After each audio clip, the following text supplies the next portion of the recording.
I'm Fred Weimer. I am the chairman of Baltimore County Communities for the Homeless. I'm also the chairman of the board of Community Assistance Network, which is located in Colgate and Dundalk area right now.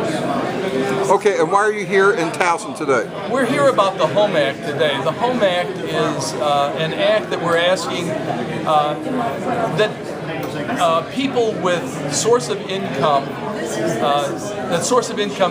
individuals be added to the list of people experiencing discrimination.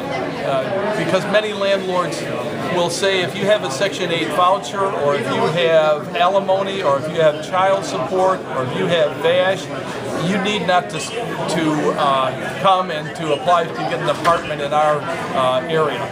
And throughout Baltimore County, the main concentration has been on the east side, and we would like to see that shift out to the larger northern part of the county particularly, and a little bit more in the west.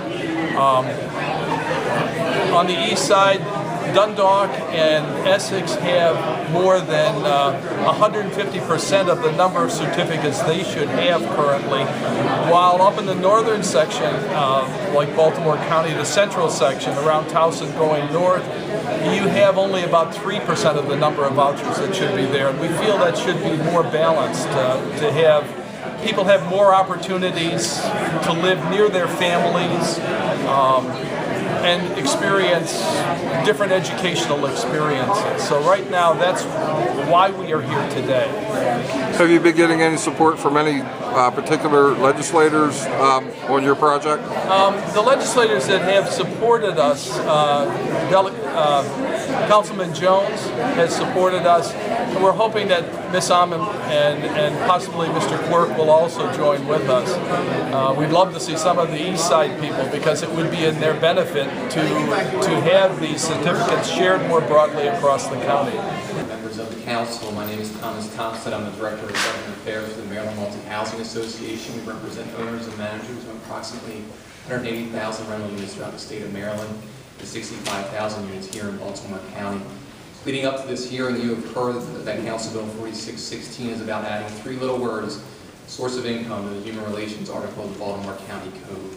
Yet when you include the definition of source of income and the exceptions section, you're actually adding 241 words to the Human Relations article, and the devil is in those details.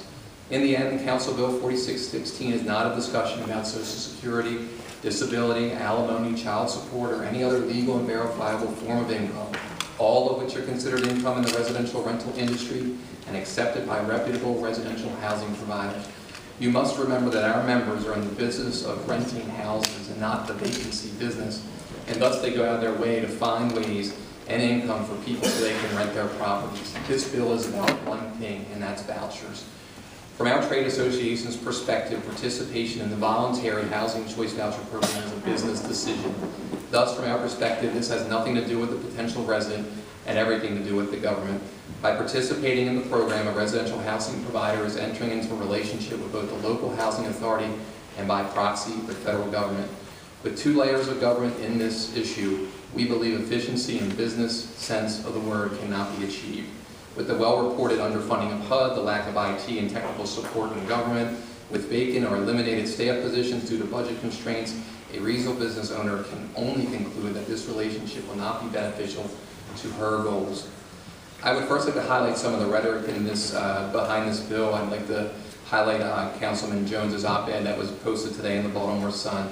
He was quoted as saying, quote, "Landlords have essentially concentrated the majority of the county's voucher holders in just a few communities," end quote. Unfortunately, this statement ignores economic realities of the county, including the loss of jobs in our county and the state. This includes GM, Bethlehem Steel, Westinghouse, Weaver Brothers, just to name a few. This statement ignores that the rents vary throughout the county. Some can't be covered by a voucher. In zip codes 21204 and 21286, which is Towson, a two-bedroom rent from our membership shows... Mr. Towson, you have to conclude your remarks. Yes, ma'am. Shows that it's $1,574, whereas in Middle River it's $949.75. Vouchers cannot cover that.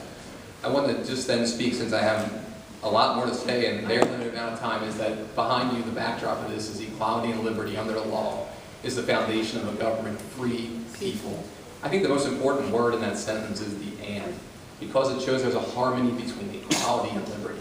And we're sacrificing one for the other in this bill, and by doing that, we lose that harmony between equality and liberty, and we lose one aspect of a free people by doing this. I thank you all for your time. Thank you. Mr. Skolnick, followed by Kathy Howard.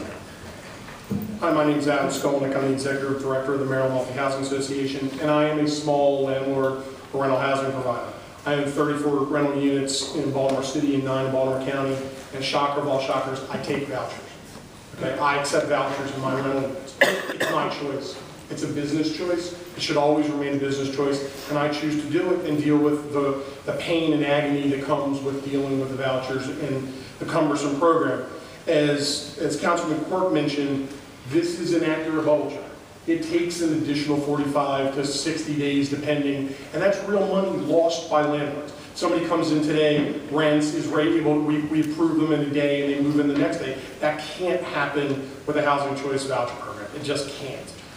Again, this is about the vouchers. Tommy made the comment, every reputable landlord accepts every source of income. Vouchers are not a source of income. The IRS doesn't look at it. There's a ruling in California. They're not income. Okay, so it's a misnomer that this is called source of income. We can give you loads and loads of examples of the problems with the inspections that have been mentioned, but a couple of quick examples. On a unit in the city that I had, the unit would have passed inspection except the resident had their power turned off. They were turned down. I didn't get rent paid for 6 months. I tried to work with the person instead of just evicting them. Would you prefer that I evict them? It took me 6 months to get paid by Baltimore City. How can you possibly pay a mortgage if you're a small landlord in particular and you don't get paid for 6 months? In Baltimore County, we have a member who got turned down for an inspection on a new unit because a BGE power pole not on the community's property had chipping and flaking paint. And when Mr. Van Domelen's inspector turned the unit down, they fought with them. It's not our property. Why are we be painting BGE's property? It's not on our property. That person didn't end up getting to use that unit. In passing, Councilman Quirk's hit the nail on the head. 99%, according to HUD in 2015, the county had a 99% utilization rate. That means that every dollar got used. One of the people that didn't get a chance to use their voucher, they didn't. We got that. But it went to one of the 35,000 people on that waiting list, and that just as needy person was able to use the voucher. Thank you. Thank you. I know it's hard, but please try and keep your comments to the 2 minutes. Ms. Howard, followed by Robert Struck. Good afternoon. I'm Kathy Howard. I represent Regional Management, Inc. We're a member of the Maryland Multi-Housing Association. I want to make sure that the council has drawn attention to our written testimony, which is provided. It has a map that shows where our regional management's properties are. They happen to be in Councilman Crandall's, Bevins, and Jones's districts. We have been in this business since 1959. We have never taken vouchers. We always rent to affordable housing to those folks who would probably otherwise be a voucher recipient if they applied or were able to get a voucher. But unfortunately, there are 55,000 people who simply cannot get a voucher. They have to live somewhere. They live. We are very happy to have them be our customers. I think that we have to take a look beyond the written testimony and look at some of the unintended consequences of this bill. One of those is that there will be a negative effect on incentive and discount programs. Many of us run rental incentive programs for people like first responders, medical assistants, professionals, teachers, college students, veterans.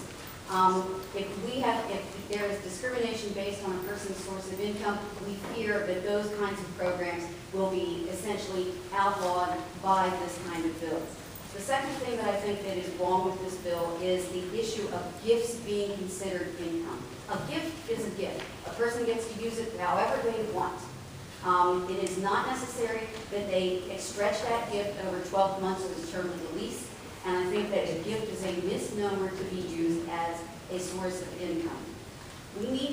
We also need to be concerned about what happens when you move persons out of the quote-unquote areas of no opportunity or impacted areas, and I object to both of those references because I happen to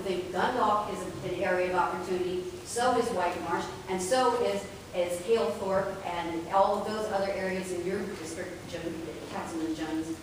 Sorry, I get a little emotional. But the bottom line is that I think you have to be concerned about the reconcentration of poverty when those people move to other areas. Who is going to be, are you going to really be, what are you going to do with the folks who are left and the vacancies that will rise from there? I think you need to be concerned about that. I also meant to mention Ed Rotowski was supposed to be here. He has written testimony. I suggest that the council take a look at that because he is a person who lived this experience in Patterson Park 10 years ago. Thank you, Ms. Howard. I'm here to remind you today of who you're serving in your current positions. You were elected by the homeowners and taxpayers residing in your current district in Baltimore County. You need to base your decisions on what is in the best interest of them. Your decisions and vote on Bill 4616 should not be in what is in the best interest for special interest groups, people not residing in Baltimore County, developers, Baltimore City, HUD, or the federal government. You need to ask yourself, do the people that reside in my district in Baltimore County and who voted for me, do they want this bill? Do they want more Section 8 vouchers in their neighborhoods? Do they want to have to accept Section 8 vouchers and HUD into their own rental properties? Will they appreciate people living in an area they worked hard to purchase a home in, getting all the area perks like schools and parks for free? If you vote against what the majority of the people residing in your district want, then you are not doing what you were elected to do, and you are not serving in the best interest of the people in your districts. Forcing landlords to accept HUD vouchers is taking away their civil property rights. HUD vouchers, in my opinion, are not a source of income like Social Security because there are property requirements and it forces the landlord to have to interact with HUD along with the tenant. I believe that most people would want to interact with any federal agency as little as humanly possible, let alone have it in their home. And while I'm here, I also want to voice my opinion against Baltimore County giving $30 million to developers to build new low-income developments. We need this money to fund school construction and address overcrowding. Furthermore, I oppose giving away any amount of taxpayer money to any private organization, entity, or anyone else for that matter. And that's all I have to say. Thank you for your time. Thank you. And if you want to sign me up, provided it doesn't interfere with work and my kids' schedule. Thank you. Athenia Roslowski, followed by Kelly Ray. I voted for them too. I don't Good care. afternoon. Good afternoon. Thank you for the opportunity to be included in this meeting and be able to observe our county council. I'm actually coming to you to speak from a personal level, and I'm here to tell you that you can fight poverty without government intervention, believe it or not. You can move when you're able, when you're old enough. If you're raised properly, I came from abject poverty and brought myself where I'm at today through hard work and dedication. And I understand that there are needs of the poor in our community and that they do deserve help, but you're leaving a huge segment of the population alone and only helping, what, 6,000 out of 35,000? Those numbers just don't jive to me. So I had, quite a bit that I wanted to say as I was listening to all the comments, and a lot of it really just kind of goes out of your head when it comes time to speak. But the one thing that I really wanted to impart to you guys is that I worked hard to live in my community where I'm at now. And I can tell you that the competition is fierce for rentals in White Marsh area. I'm now lucky enough to own a home again, but when I was in the rental area, or in the rental market, it was very difficult as it is to be able to obtain housing on your own, let alone adding in the forced regulation. What my understanding of it would be to raise the pricing in my area even further and shut out those of us that are working without the benefit of only being required to pay 30% of our income. And I can tell you, I came from these lower income areas. I lived in Chesapeake Village as a child. It was torn down and made into a park. I also lived in the village of Tall Trees that we know as the village of Tall Roaches. And I can tell you that it is impactful, but it makes you who you are, and it makes you want it that much more, and it makes you work to where you need to get to be. I'm not saying anyone deserves to ever live in poverty, but I'm saying that giving it to everyone without giving it an opportunity to the rest of us it's just not in our best interest as county residents in Baltimore. Thank you. Thank you. Thank you.